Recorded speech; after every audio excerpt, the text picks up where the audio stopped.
Assalamualaikum warahmatullahi wabarakatuh. Bab ke-11 menerangkan tentang taat kepada Allah, mencintai Allah dan mencintai utusan Allah, yaitu Rasulullah sallallahu alaihi wasallam.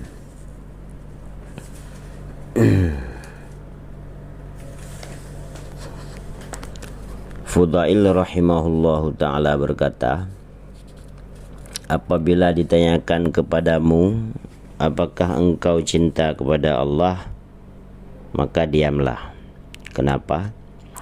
Karena sesungguhnya apabila engkau berkata tidak, maka kafirlah engkau, na'udzubillah. Dan apabila engkau berkata ya, maka sifatmu bukanlah sifat-sifat orang yang cinta kepada Allah. Maka takutlah engkau pada kemurkaan Allah. Berkatalah Sufyan, barang siapa yang cinta kepada orang yang mencintai Allah, maka sesungguhnya dia telah mencintai Allah. Barang siapa yang memuliakan orang yang memuliakan orang yang mengagungkan Allah, maka pun dia juga telah memuliakan Allah Subhanahu wa ta'ala. Maka sesungguhnya dia telah mengagungkan Allah Ta'ala. Berkatalah Suhail rahimahullahu, tanda-tanda cinta Allah adalah cinta Al-Quran. Tanda cinta Allah dan cinta Al-Quran adalah cinta kepada Rasulullah Nabi Muhammad sallallahu alaihi wasallam. Dan tanda cinta Nabi Muhammad sallallahu alaihi wasallam adalah mencintai sunnah beliau. Tanda cinta sunnah adalah mencintai akhirat. Tanda cinta kita kepada akhirat adalah membenci terhadap dunia. Dan apakah tanda benci terhadap dunia itu? Yaitulah kita tidak akan mengambil dari dunia kecuali sebagai bekal dan cuma sebagai persiapan menuju akhirat. Adakah kita di posisi tersebut?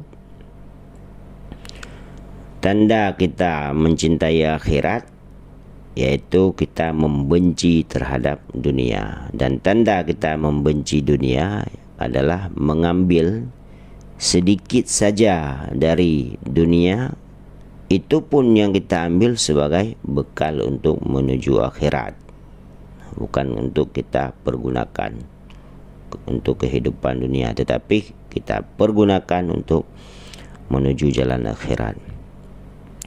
Abu Hasan Az-Zanjani berkata, pangkal ibadah adalah atas 3 unsur. Yang manakah itu? Yang pertama mata, yang kedua hati, dan yang ketiga adalah lidah. Mata untuk memandang, mengambil ibarat, hati untuk bertafakkur, dan lidah untuk berzikir, bertasbih, berkata dengan kebenaran, menyampaikan dengan kebenaran yang telah disampaikan oleh Rasulullah. Dalam surat Al-Ahzab ayat 41, Bismillahirrahmanirrahim. Udhkurullah dzikran katsira wasabbihuhu bukratan wa asila. Ingatlah Allah, berzikirlah kepada Allah dengan zikir yang sebanyak-banyaknya. Ingatlah kepada Allah dengan ingatan yang sebanyak-banyaknya. Bertasbihlah kepada Allah di waktu pagi dan petang. Sesungguhnya Abdullah dan Ahmad bin Harb datang ke sebuah tempat. Di sana Ahmad bin Harb memotong sepotong rumput. Pekerjaannya memotong rumput untuk kambing. Berkatalah Abdullah, telah berhasil 5 macam atas dirimu. Dia pun terheran. Ditanya, apa itu? Yang pertama, kesibukan hatimu menghadapinya, menghadapi kesibukan itu, kesibukan hatimu menghadapi kesibukanmu itu dan lupa dari mentasbihkan Tuhanmu. Yang kedua, engkau telah membiasakan nafsumu terhadap kesibukan yang lain selain ingat kepada Allah. Yang ketiga, engkau telah menjadikan kebiasaan itu sebagai suatu kebiasaan yang engkau akan diikuti orang di dalam kebiasaan tersebut. Yang keempat, engkau telah menghalangi orang lain daripada bertasbih untuk mengingat Tuhannya karena telah mengikuti kebiasaanmu. Yang kelima, engkau telah menetapkan pada dirimu hujjah Allah Azza wa Jalla besok hari kiamat yang harus engkau pertanggungjawabkan. Demikianlah para wali Allah. Itu padahal pekerjaan yang dia lakukan, apalagi dengan perbuatan yang sia-sia yang kita buat di atas permukaan bumi ini. Adakah kita berfikir? Na'udzubillah, tsumma na'udzubillah. Dari Asari radhiyallahu anhu, dia berkata, aku melihat Sawik bersama Al-Jurjani. Dia memakannya tanpa dia memakan makanan, maksudnya tanpa dibasahi dengan air. Dia memakannya tanpa dibasahi dengan air. Lalu aku berkata, mengapa engkau tidak makan makanan yang lain? Dia menjawab, aku telah menghitung apa yang ada antara mengunyah dan istighfar. Kalau aku makanan yang lain, aku harus mengunyah. Istighfar itu adalah makan dengan tanpa dibasahi air, seperti dapat dilakukan ketika menelan obat. Kalau dia mengunyah, antara dia mengunyah dan dia menelan, terdapat 90 kali bacaan tasbih.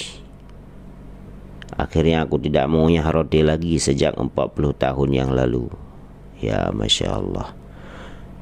Nah, begitu dekatnya, begitu cintanya para wali Allah kepada Tuhannya Allah Azza wa Jalla. Suhail bin Abdillah, beliau makan dalam setiap 15 hari sekali. Bahkan apabila bulan Ramadan datang, beliau tidak makan di dalam sebulan kecuali sekali saja. Dalam sekali waktu beliau pernah bertahan untuk tidak makan dalam 70 hari. Kenapa? Karena beliau lemah kalau makan dan menjadi kuat apabila dalam keadaan lapar. Lemah mengingat Allah jika beliau lapar dan kuat dalam berzikir dan tafakur mengingat Allah apabila beliau lapar. Dia berdampingan bersama Abu Hamad Al-Aswad selama 30 tahun dan tidak pernah dia melihat, makan atau minum serta tidak pernah berhenti sesaat daripada mengingat kepada Allah. Artinya tidak pernah beliau berhenti daripada berzikir kepada Allah. Subhanallah wa bihamdihi. Subhanallahil azim. Astaghfirullah. Astaghfirullah. Dihikayahkan sesungguhnya Amir bin Abdi tidak pernah keluar dari tempat tinggalnya kecuali untuk 3 hal. Yang pertama untuk salat berjamaah, yang kedua untuk menjenguk orang sakit, dan yang ketiga untuk mendatangi jenazah. Dia berkata, aku lihat manusia-manusia ini adalah pencuri-pencuri dan penyamun-penyamun. Umur adalah mutiara yang indah yang tidak ternilai. Maka seharusnya lah dipenuhi dengan umur tersebut simpanan kekayaan yang abadi untuk akhirat. Ketahuilah, sesungguhnya orang yang mencari akhirat mesti menjauhi kehidupan dunia, karena tidak mungkin berbarengan, agar benar-benar tujuan hatinya menjadi tujuan yang satu dan tidak menyimpang batinnya dari lahirnya. Tidak mungkin memelihara suatu hal kecuali dengan memperhatikan lahir dan batin. Asy-Syubali berkata, aku dalam awal permulaanku memakai celak mata, dengan garam pada waktu kantuk menguasaiku. Lalu kalau hal yang demikian tambah memuncak, aku akan menggarang pencolek celak dan aku bercelak dengannya. Nah, beliau dalam menghadapi ngantuk supaya dapat selalu berzikir kepada Allah.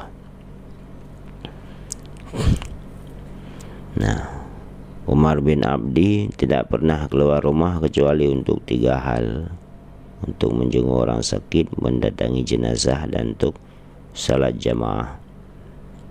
Nah, beliau melihat manusia ini adalah sebagai pencuri dan perampok. Umur sangat berharga, tetapi semua disia-siakan. Kita berlindung kepada Allah.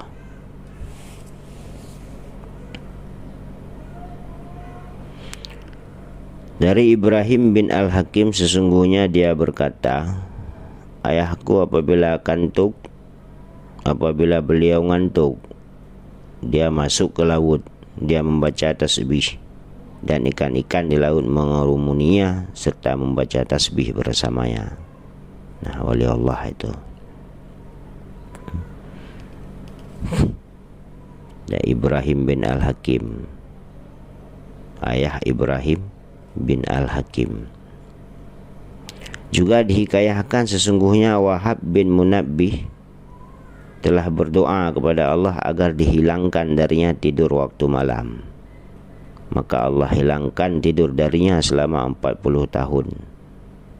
Hasan Al-Hallaj mengikat dirinya mulai dari mata kaki sampai kepada lututnya dengan 13 buah tali. Dia salat dalam keadaan demikian dalam sehari semalam 1000 rakaat. Al-Junaid dalam permulaan halnya datang ke pasar. Dia membuka tokonya lalu masuk ke dalamnya dan menurunkan tabir serta bersembahyang 400 rakaat. Kemudian baru pulang ke rumahnya. Diceritakan sesungguhnya ada seorang laki-laki yang membeli budak muda. Budak itu berkata, wahai tuanku, sesungguhnya aku denganmu ada beberapa perjanjian. Jikalau engkau menginginkan aku menjadi milikmu. Yang pertama, tuan jangan pernah menghalangi aku dari salat fardu apabila telah datang waktu. Yang kedua, tuan selalu memerintah aku pada waktu siang hari semau tuan dan tidak memerintahku di waktu malam. Yang ketiga, tuan menyediakan sebuah tempat di rumah tuan yang tidak boleh masuk ke dalamnya kecuali aku saja. Lalu laki-laki itu berkata padanya, engkau memiliki perjanjian-perjanjian itu. Nah, aku terima, maksudnya aku terima perjanjianmu denganmu. Kemudian laki-laki itu berkata, sekarang lihatlah kamar-kamar itu. Budak itu berkeliling dan dia menemukan sebuah kamar yang tidak terawat di antara kamar-kamar itu. Lalu berkata, aku mengambil yang ini. Laki-laki itu berkata, engkau memilih kamar yang tidak terawat?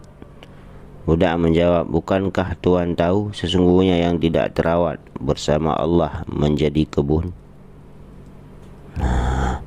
Selanjutnya budak itu melayani tuannya pada waktu siang hari dan tenggelam pada waktu malam untuk beribadah kepada Tuhannya, pada Allah Subhanahu wa taala. Pada saat dia seperti itu, tuannya tiba-tiba berkeliling suatu malam di seputar rumah dan sampai kepada kamar budak itu. Alangkah terkejutnya tuan itu karena kamar itu penuh dengan cahaya dan budak sedang bersujud serta di atas kepala yang terdapat lampu dari cahaya yang tergantung di antara langit dan bumi. Budak itu berbisik bermunajat dengan Tuhannya dan merendahkan diri kepada Allah sambil berkata, ini boleh kita katakan di dalam tengah malam apabila telah salat tahajud. Ya Allah, ya Tuhanku, Engkau wajibkan di atas pundakku hak Tuanku dan melayaninya di siang hari.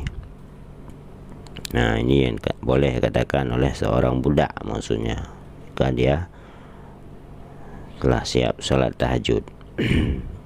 Sedangkan kita jangan memakai kata-kata hak Tuanku.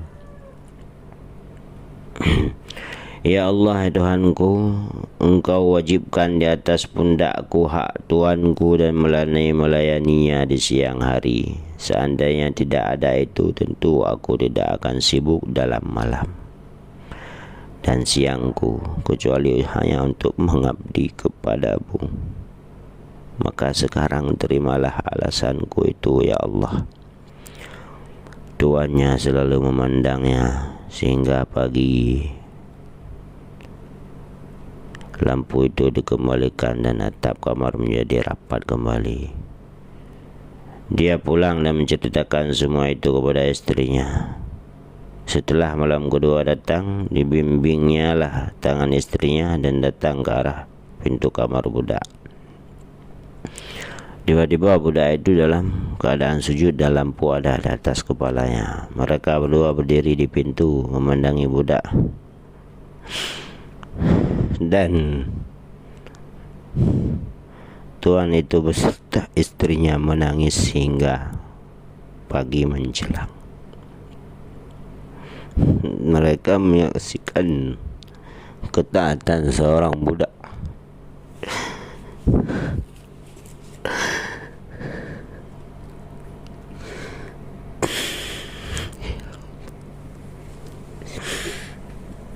Astaghfirullahaladzim.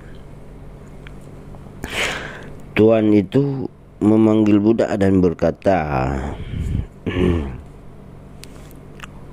engkau merdeka karena Allah Subhanahu wa ta'ala, sehingga engkau dapat tenggelam beribadah kepada zat yang engkau pernah mengajukan alasan kepadanya.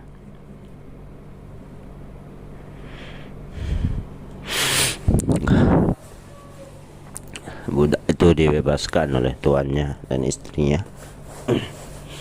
supaya siang dan malam dia bisa mengabdi kepada Allah, untuk beribadah kepada Allah. Kita harus menangis, kawan, untuk kita saksikan diri kita sendiri sebagai manusia merdeka. Kita bukanlah budak. Kita tidak diatur oleh orang lain. Kita orang yang merdeka. Kita bebas berekspresi. Kita siang malam melupakan Allah.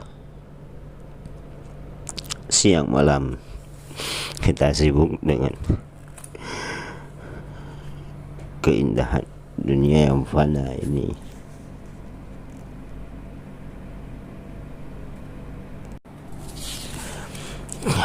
Karena tuannya telah berbaik hati dan telah tahu rahasianya, dia lalu menengadahkan kedua tangannya ke langit dan berkata, Ya sahib astirli, inna stirra qad dhahara, wala uridu hayati ba'da mashtahara. Wahai pemilik rahasia, sesungguhnya rahasia ini telah benar-benar terbuka. Aku tidak menghendaki hidupku lagi setelah ini tersiar. Kemudian dia berkata lagi, Ya Allah, ya Tuhanku, aku mohon kematian. Maka ada roboh dan meninggallah dia seketika itu. Demikianlah keadaan orang-orang salih dan orang-orang yang rindu kepada Allah serta orang-orang yang mencari ridha Allah. Di dalam kitab Zahrul Riyad, sesungguhnya Nabi Musa alaihissalam memiliki kawan yang disayanginya. Suatu hari dia berkata, Wahai Musa, berdoalah kepada Tuhanmu agar dia mengenalkan aku kepadanya sepenuhnya. Maka berdoalah Musa alaihissalam dan Allah mengabulkannya. Dia lalu menyusul kawanannya itu di gunung. Dia lalu lalu Pria tersebut pergi menyusul kawannya di gunung bersama binatang-binatang liar, tetapi dia tidak menemukannya.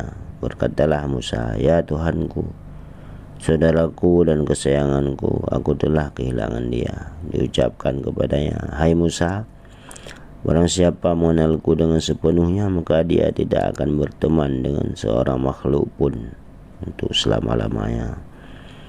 Makanya orang berkhulwah, melakukan suluk salik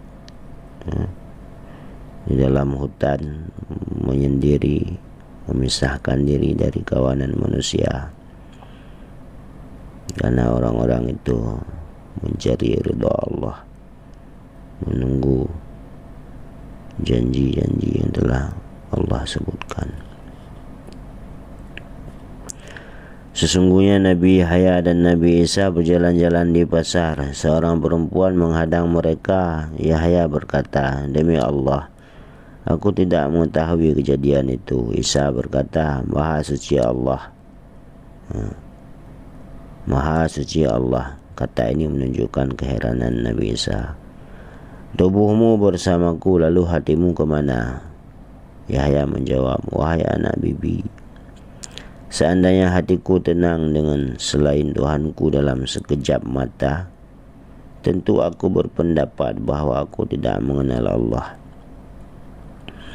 Dikatakan, kebenaran mengenal Tuhan adalah apabila melepaskan dunia dan akhirat melulu untuk Tuhan yang menguasai, dan mabuk karena meminum kecintaan kepada Allah, lalu tidak akan sembuh kecuali kita ketika melihat Allah Subhanahu wa taala. Nah,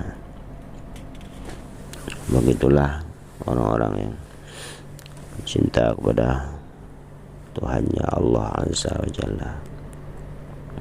Semoga kita menjadi hamba yang senantiasa mencintai dan senantiasa dicintai oleh Allah. Amin ya Allah ya Rabbal Alamin. Orang-orang yang taat dan wara, mereka selalu dalam keadaan suci, dan setiap dia hadas supaya bersuci lagi, selalu orang itu akan menyucikan dirinya daripada hadas, serta salat 2 rakaat. Duduk selalu menghadap kiblat dan menggambarkan dirinya seakan-akan sedang duduk di hadapan Rasulullah Sallallahu Alaihi Wasallam menurut kadar hadir, menurut kadar dia dapat menghadirkan Rasul dan muraqabahnya dengan Rasul, sehingga selalu memperhatikan ketenangan dan keagungan di dalam perbuatan, supaya selalu bersabar menghadapi gangguan, tidak mengimbangi orang yang berbuat jahat, serta memohon ampun kepada Allah untuk orang yang berbuat jahat.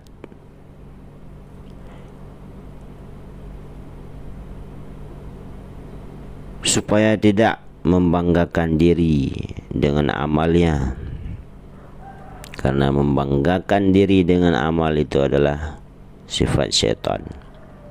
Dia harus melihat dirinya sendiri dengan penglihatan hina, dan memandang orang-orang salih dengan pandangan mengagungkan dan memuliakan. Karena barang siapa yang tidak mengenal keagungan orang-orang salih, maka Allah Subhanahu wa taala menghalangi orang tersebut untuk berkawan dengan orang-orang salih. Dan barang siapa yang tidak mengenal kemuliaan taat, maka Allah akan mencabut rasa taat, kemanisan taat, keindahan taat dari orang tersebut. Na'udzubillahi min dzalik.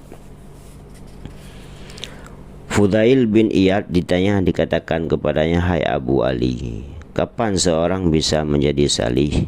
Dia berkata, "Apabila nasihat adalah yang menjadi niatnya, takut kepada Allah ada dalam hatinya, kebenaran ada dalam lidahnya, dan amal saleh ada dalam anggota-anggota tubuhnya."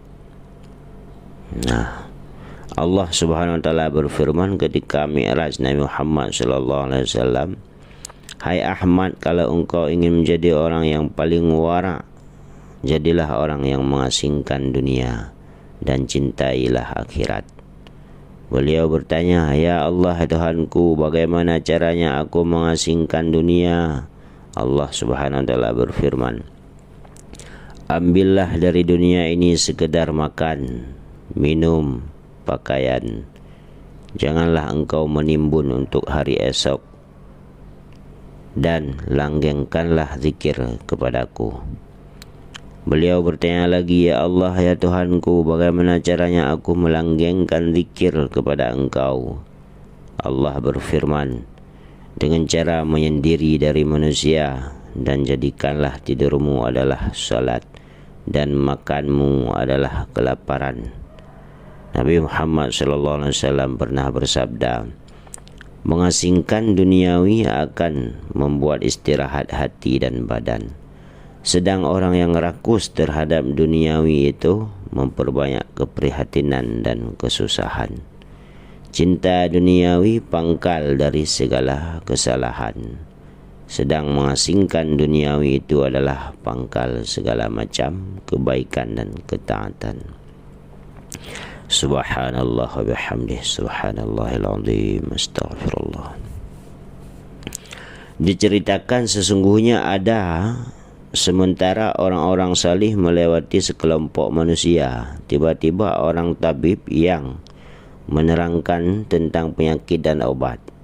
Orang salih itu berkata, hai orang yang mengobati tubuh, apakah engkau dapat mengobati hati? Tabib itu berkata, ya, terangkan padaku penyakitnya. Orang salih itu berkata, dosa-dosa telah membuatnya gelap. Lalu dia menjadi keras, membatu dan menyimpang. Adakah obat baginya? Tabib berkata, obatnya adalah merendahkan diri kepada Allah. Obatnya adalah menenggelamkan diri dalam ibadah. Obatnya adalah memohon ampun pada pertengahan malam dan ujung-ujung siang, pagi dan sore. Bersegera berbakti kepada Zat yang Maha Tinggi lagi Maha Pengampun, dan mengajukan iktidar kepada Tuhan yang menjadi Raja lagi perkasa. Ini semua adalah pengobatan hati dan penyembuhan dari ilmu-ilmu keghaiban. Orang salih itu berteriak lalu sambil menangis dan berkata, sebaik-baik tabib adalah engkau. Engkau telah mengobati dengan tepat penyakit hatiku. Lalu berkatalah tabib, ini adalah obat hati orang yang bertaubat dan kembali dengan hatinya kepada Tuhan yang Maha Dermawan lagi Maha Penerima taubat.